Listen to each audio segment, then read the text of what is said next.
Тез оңай дайындалатын таңғы ас жасаймыз. Ол үшін бізге 2 жұмыртқа, колбаса, помидор, сыр, лаваш керек болады. Екі жұмыртқамызды тұзбен араластырып аламыз.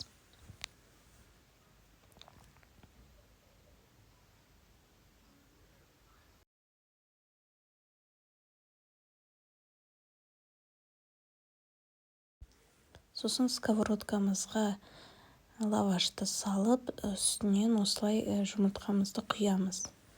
Содан колбасамызды саламыз, помидорымызды, одан сырымызды салып, бетін жауып,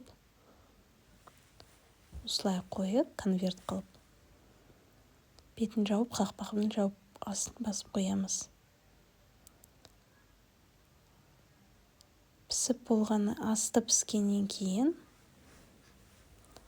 айналдырамыз. Екінші жағын пісіріп аламыз.